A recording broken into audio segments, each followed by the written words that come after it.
really happy with how the team played as a whole yesterday. Thought all three phases did some really outstanding things throughout that game. Starting with the defense was just really good job, minus a couple explosive plays that we gave up.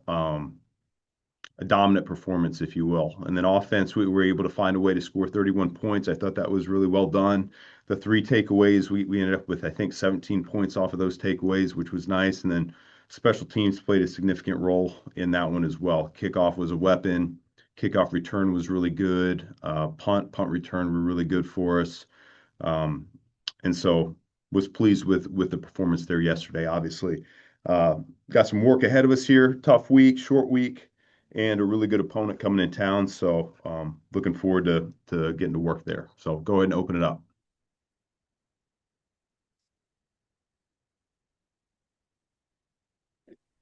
Ben, you guys were kind of stuck on 14 points for a bit there from the first quarter into the third. What to you was the significance of finding the finishing kick, really across all three phases of being able to put that game away in convincing fashion down the stretch? Yeah, we've had some spurts like that where it's been challenging to move the ball and score the points, but it was just a little bit of a matter of time for us. We moved the ball really well in the first half. We had a couple opportunities there before halftime that we'll address when we get a chance to tomorrow with the group that we felt like we left something out there, so we'll talk about that. But once again, I felt like D-Jack's interception there in the third quarter, that was really a turning point for us. That was the spark that kind of ignited us on offense. Caleb came back, I think it was the next play, and made that outstanding throw to DJ on the back line. And to me, that's really where the game got broken open right there. So sure, would love to have done that in the first half, but it's a challenging defense, and I thought Coach Schwartz threw a lot at us. We had a double corner cat, we had blitz zero, we had a little bit of everything thrown our direction throughout that game. So proud of our guys sticking through it and finding a way. What was your I couldn't catch you on that one. sorry, I got muted quickly there. What was your outlook on the fourth down at the start of the third quarter when you watched it today on what went wrong on that play? Well, yeah, we had some opportunities. It was man coverage, and we were calling a play that we felt like we had some answers versus man. It took Caleb working through the progression. They fell off of one of our pass catchers. I think Cole was the one that ended up being uncovered, and we couldn't get back to him and find him fast enough. And so that'll be one that we're able to take a look at. I thought protection was pretty solid on that one.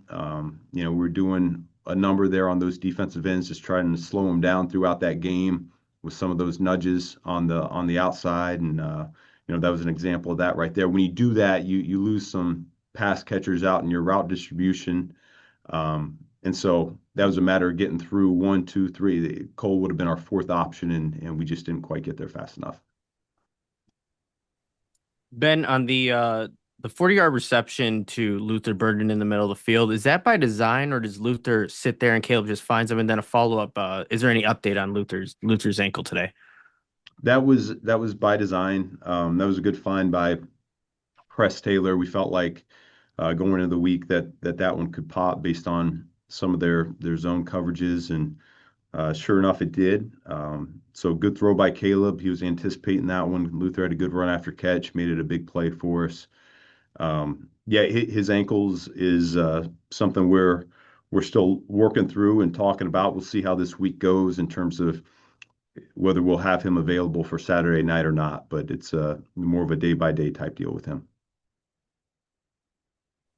Hey Ben, I know when you were talking about DeMarco Jackson, just the thought of him, CJ Gardner-Johnson, Nashawn Wright, like, can you describe Dennis's influence in identifying players that fit his scheme, that can fill in a significant way as starters, that, what those conversations were like with you, with personnel, and bringing those guys in? Yeah, I think it's a big credit to our personnel staff. It's difficult your first year to try to align everybody and be on the same page of what we're looking for, and That was the attempt that we made there in the winter and springtime, was spending time together, outlining what we're looking for from our corners to our safeties to, our linemen, both sides of the ball, and special teams included in that. And so, their credit, they went out and they found some guys. It helped that all three of the players that you just mentioned have some familiarity with the coaching staff. Shawnee had been with Al Harris. CJ had been with both DA and myself for some time, and then DJack was with DA over the last few years, and so that helps because you have coaches that know the personnel intimately from the get-go, and those guys also have a little bit of a grasp of the scheme as well. So it helps to hit the ground running like that, but all three of those individuals have made significant contributions to the team and to our defense over the course of the season. And that's kind of what you count on going into it. There's going to be attrition. Guys are going to go down. The special teams players you're counting on early in the season, they become starters for you on offense and defense, and practice squad players end up getting elevated and playing roles as well. So that's that's always a challenge. You're trying to create as much depth as you possibly can early in the season. And with Roma Dunze, I know you said yesterday you didn't have any update initially. Update on him, but also he told us in October that the foot heel wasn't a simple fix. Is there any thought to maybe shutting him down for a little bit to get him healthy, or where do things stand with him right now? Yeah, all options are on the table. We're going to do what's best for Rome first and foremost. I know he wants to be out there and helping.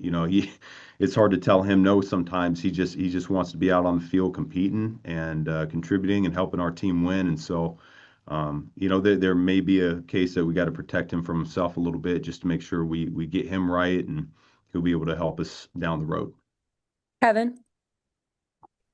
Hey Ben, I wanted to ask about the throw that Caleb made to Colston middle of second quarter.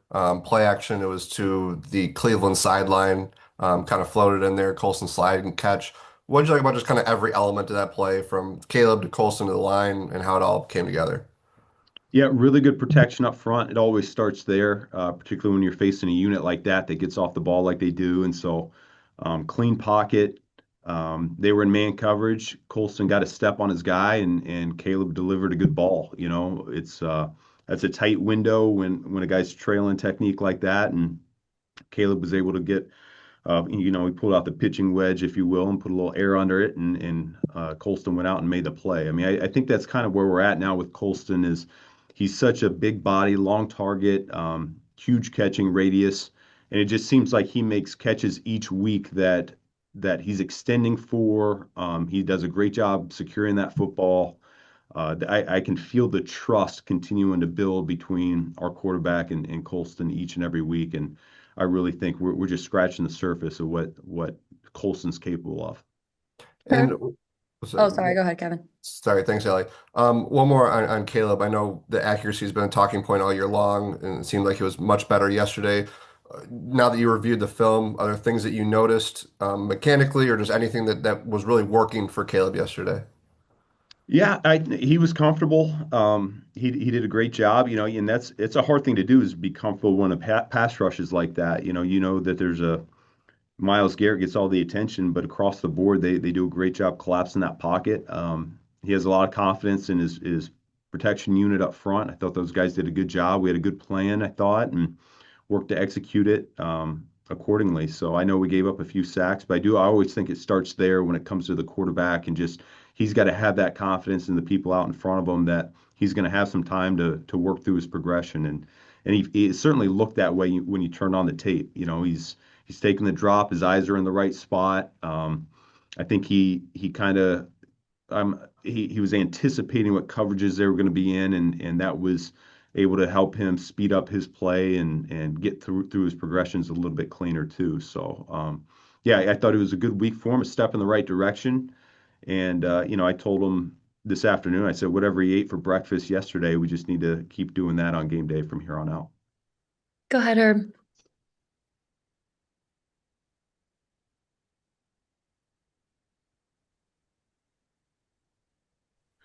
Sorry about that. Coach, going back to training camp, you and a lot of the offensive pass catchers were talking about how you were teaching the offense as complete concepts and not individual positions, allowing them to kind of learn the system in its entirety. How valuable is that now that you're starting to deal with some attrition at the wide receiver position? Yeah, I think that's the right way to do it. We're still far from mastering it all as an entire offense still, and so when things go the way they've gone and guys go down and the next guy has to step up, yeah, the big picture view goes a long way. Caleb and I were just talking about that. We never want robots out there, guys that are just running the line that's on the picture. We need guys that understand what the intent of the play is so that when we get something we're not anticipating, we're able to make it right. And so I think we're working through that. I think the guys are learning more and more each week. The more reps we get, the better off we are. But certainly when new guys get called upon, the work that they've put into it, both springtime, camp, up through the season up to this point, it all adds up. And so we shouldn't miss a beat if another guy's number is called. Pat Finley. Hey, Ben. When Caleb was asked yesterday whether he was looking forward to the rematch against the Packers, he brought up the way the game ended and, it seemed to already be motivated by it. And as his coach, is there a fine line between that motivating him and kind of him putting that in the past and moving forward with without really thinking about it? No, yeah, I mean, I think it's good. All of our guys, we were pretty quick, I feel like after yesterday's game to start to turn the page already. We're looking forward to playing meaningful football here this late in December. I think that's a good thing for our football team. I think that's a good thing for the city. It's really what we were all expecting going into the season, and so it's a good thing to come to light just like it has. I'm glad Caleb didn't like how the last one ended. None of us should. No one likes to lose, and so the only way you can shake that feeling is to look to stack more victories, and so that's our intent. What did Caleb have for breakfast yesterday? That's what I got to find out. It's a good question for him. Jason. I'm just muttering because of course Patrick would ask that. Ben, you've mentioned a few times how good the NFC is this year, and it is very top heavy. You have a lot of really good records and then a lot of really bad records. It's not very even across the board, but who has caught your eye? Who has impressed you out of the other teams as you look toward this competition that you guys are in? Well, I mean, I can speak firsthand of the teams that we played. I think very highly of our division. I always have, and I think this year's no different. And so Detroit, Green Bay, Minnesota, those are three really good ball teams, regardless of record. They're all really good. Philly won the Super Bowl a year ago, and they came back and won 31-0 yesterday, I believe. And so they're always a team that you bring to the forefront. And beyond that, I don't have a great scope right now of the other teams that are in it. I know we'll play San Francisco in a couple weeks, and they're doing a heck of a job this year themselves. It seems like that NFC West in particular is, that's a dogfight, and it's going to come down to the end, much like the NFC North. Do you have this view of the Lions from your time there that just even at 8-6, you don't count that team out of the race? Oh yeah, I mean, it's going to come down to the wire here. It seems like on AFC and NFC, and you know, I've been saying it all along. We got to continue to win. We got to earn that right to make it into the postseason. Last one, Adam. Hey Ben, with the way your offensive line has played really since the bye week, how would you characterize Drew Dahlman's place in the middle of everything? The run game working, all the stuff that happens at the line of scrimmage, and especially working with Caleb. Like, how would you describe his impact? Yeah, significant. He wears a lot of hats in terms of what we ask him to do. He's so smart. There's really not a whole lot we get stumped by. It's rare that we've gone into our post game film review and we feel like we're mistargeted. He takes a lot of pride in that. He understands his role to play, and then he's very big part of what we're doing on the ground game. He's excellent in terms of this wide zone scheme that we're looking to implement. He runs off the ball. I think he does a fantastic job in that regard. And I mean, I think it carries over to that whole interior of the offensive line. I think they're playing at a super high level. I mean, I went to sleep last night just thinking about that trap block that Jonah Jackson had with about 2 minutes left in half. He absolutely annihilates the three technique. And, things like that just put a little smile on my face. So Drew's a huge part of what we're doing, but I can't say enough good things about that entire offensive line. And how about Also, his relationship with, just to follow up on Drew, like his connection with Caleb and working together and identifying everything you have to see at the line of scrimmage? Like, can you take us through that a little bit? Yeah. There's a lot of moving parts there with identifying the fronts. It's rare that you have a defense that just lines up in the same generic front these days. And so over, under, I mean, it seems like every team is very multiple. And so that's really a big part of what Drew has to identify from the get-go, make sure our blocking core is all on the same page, our protection units all on the same page. I think Caleb and him do a great job over the course of the week sitting in protection meetings and articulating what we want to do if we need to flip the protection, understanding where our issues are. And so it's been a really good, cool thing to watch their relationship really blossom.